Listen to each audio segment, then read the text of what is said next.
Olá, queridos amigos desse canal de estudo, da divulgação da doutrina espírita. É com uma grande alegria que agradecemos a Deus por a oportunidade de nos reunirmos em torno do Evangelho segundo o Espiritismo e desse livro tão querido, o Livro da Esperança, para que pudéssemos uma vez mais refletir um pouquinho mais, de atenção sobre princípios que constituem a base dos ensinamentos de Jesus.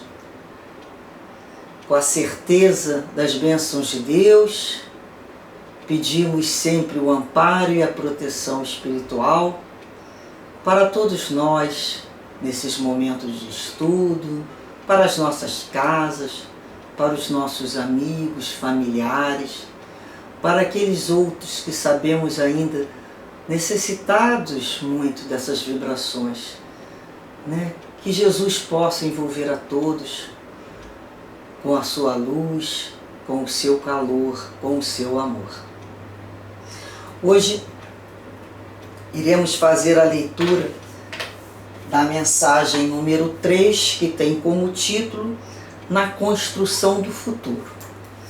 E nós vamos lendo primeiro a abertura do texto por Emmanuel e vamos desenvolvendo o texto na medida que ele vai aqui nos explicando melhor. Ele nos traz de início o Evangelho de João, capítulo 18, versículo 36, em que Jesus respondeu: o meu reino não é deste mundo. Então depois ele vai falar sobre o capítulo 2 do Evangelho segundo o Espiritismo, que tem como título Meu reino não é deste mundo. Esse é o título do capítulo, que na realidade vamos perceber que Jesus vem explicar em que se constitui o seu reino. Quando ele fala, meu reino não é deste mundo. E que a vida futura, sim, é o eixo de todos os ensinamentos. O que aconteceu aqui no capítulo 2? Primeiramente, vamos ver o item 1. Quando Pilatos entra no palácio e pergunta a Jesus: tu és o rei dos judeus? É daqui que acontece a pergunta. Da onde se origina, onde as pessoas perguntam. Nesse momento. Aí Jesus responde: meu reino não é deste mundo. Se meu reino fosse desse mundo, minha gente teria combatido para impedir que eu caísse nas mãos dos judeus. Mas o meu reino não é aqui. Então Pilatos pergunta: logo tu és rei? Jesus responde: tu dizes, sou rei. Nasci e vim a este mundo para dar testemunho da verdade. Todo aquele que pertence à verdade ouve a minha voz. Nós vamos reparar a humildade de Jesus e, ao mesmo tempo, nessa resposta, que ele não possuía falsa modéstia, não. Quando Pilatos pergunta: tu és rei? Aí ele diz: tu dizes, sou rei. Mas não desse mundo. E Kardec, no item 2, explica muito bem que por essas palavras Jesus refere-se à vida futura, que ele apresenta em todas as circunstâncias como a meta que tende a humanidade como devendo ser o objeto das principais preocupações do homem sobre a Terra. Então qual é que deve ser a meta principal das nossas preocupações? A vida futura. Todos os ensinamentos de Jesus se referem a esse grande princípio. Kardec ainda conclui, realmente, sem a vida futura, a maioria desses preceitos de moral não teriam nenhuma razão de ser.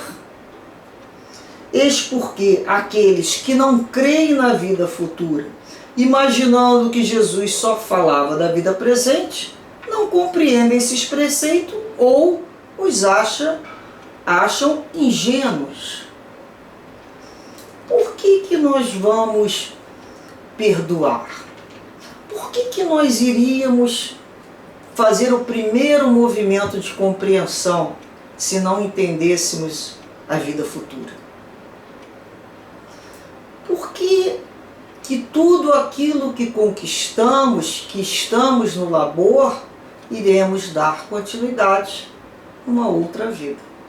Então a reencarnação é justamente, a gente pode dizer que essa ideia que cola, que une tudo aquilo que muitas vezes não compreendemos dos ensinamentos de Jesus. Quando a gente começa a entender que se trata da vida futura, o coração se acalma e a nossa razão trabalha em conformidade com a ideia. Porque se falarmos somente, só temos uma vida, a unicidade, né? A única vida é a nossa existência, a maioria dos preceitos de Jesus realmente seriam até considerados ingênuos, né? Fora de um senso comum. Depois, Kardec nos traz aqui o item 3, em que, a partir do segundo parágrafo, ele nos diz: todo cristão, portanto, crê forçosamente na vida futura, mas a ideia de que muitos fazem sobre o assunto é vaga, incompleta e por isso mesmo falsa em muitos pontos. Para um grande número de pessoas é apenas uma crença, sem uma certeza absoluta. Daí as dúvidas e mesmo a incredulidade. Algumas falam, Jesus falou da vida futura, né? Então vai ter lá o inferno, vai ter lá o céu. Então eles têm uma ideia falsa, errônea sobre aquilo, que vai levar a total descrédito, né? A incredulidade. Então Kardec nos explica, nos vem ensinar, que o Espiritismo, a doutrina espírita, veio complementar nesse ponto da vida futura, como em tantos outros, o ensinamento do Cristo, quando os homens estavam aptos para compreender a verdade. Cada coisa no seu tempo.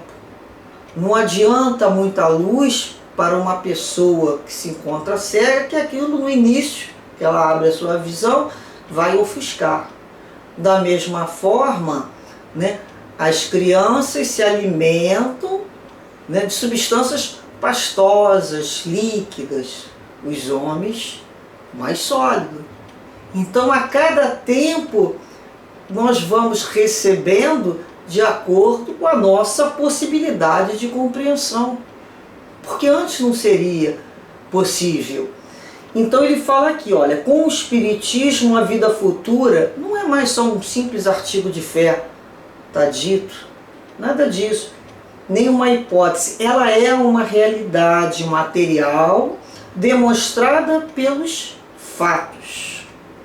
Então nós temos fatos que comprovam a vida futura, e é justamente o Espiritismo que vem completar, né, corroborar esse ponto da vida futura. Foi entregue à humanidade quando tivesse mais condições. E Emmanuel nos traz aqui, no seu texto, dizendo assim: esperava pelos irmãos do caminho, a fim de te entregares à construção da terra melhor, e quedaste muita vez em amargoso desalento, porque tardem a vir. Observa, porém, a estrada longa da evolução, para que o entendimento te pacifique. Milhares deles são corações de pensamento verde, que te rogam apoio, e outros muitos seguem trilha adiante, inibidos por névoas interiores que desconhecem. Repara os que se renderam às lágrimas excessivas, choraram tanto que turvaram os olhos, não mais divisando os companheiros infinitamente mais desgostosos a lhe suplicarem auxílio nas vascas da aflição. Contempla os que passam vaidosos sem saberem utilizar construtivamente os fatores da fortuna, os favores da fortuna. Habituaram-se tanto às enganosas vantagens da moeda abundante que perderam o senso íntimo. Enumera os que se embriagam de poder transitório, abusaram tanto da autoridade que caíram na exaltação da paranoia, sem darem conta disso. Relaciona os que asseveram amar, transformando a afetividade no egoísmo envolvente. Apaixonaram-se tanto por criaturas e coisas, cultivando exigências que deliram positivamente sem perceber. Anota os que avançam hipnotizados pelas dignidades que receberam do mundo. Fascinaram-se tanto pelas honras exteriores que olvidaram, esqueceram os semelhantes a quem lhes compete o dever de seguir. Nenhum deles atrasou por maldade. Foram vítimas da ilusão que frequentemente se agiganta qual imenso nevoeiro na periferia da vida. Mas regressarão depois à verdade triunfante para atenderem às tarefas que realizas. Para todos eles que ainda não conseguiram chegar à grande renovação, é compreensível o adiamento do trabalho a fazer. Entretanto, nada nos justificará desânimo ou deserção na obra do Cristo, porque, embora estejamos consideravelmente distantes da sublimação necessária, transportamos conosco o raciocínio lúcido e libertado no sustento da fé.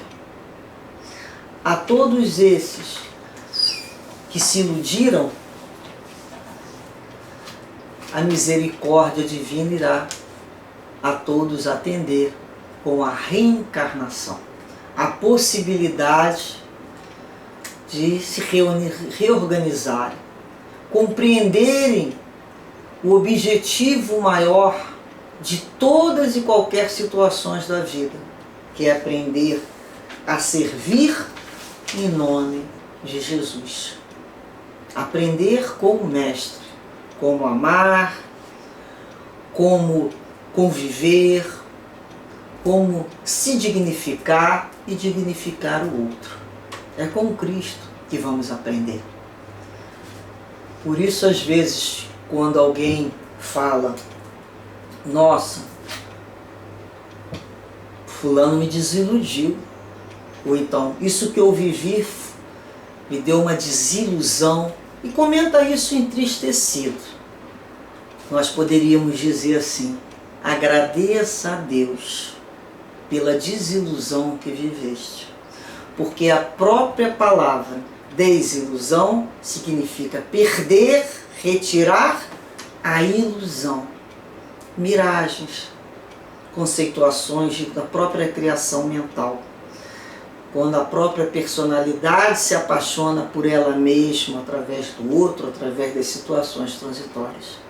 Então, quando essa cegueira da ilusão é desfeita e a criatura se encontra com os verdadeiros e objetivos da sua reencarnação, ela precisa falar assim, graças a Deus, menos uma ilusão na minha vida, menos uma visão tampada, ou ofuscada.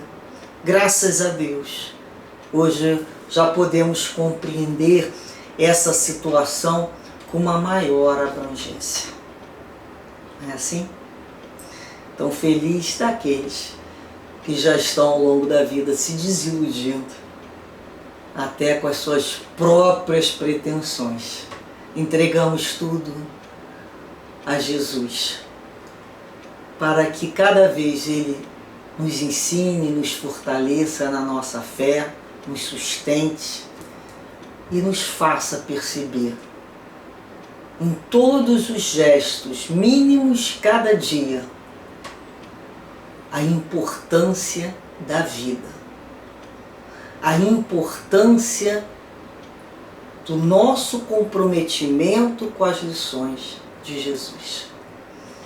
Que Deus assim nos abençoe a todos, que esse meigo Rabi da Galileia continue conduzindo a todos nós com o seu amor e com a sua ternura.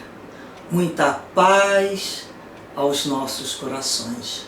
Graças a Deus.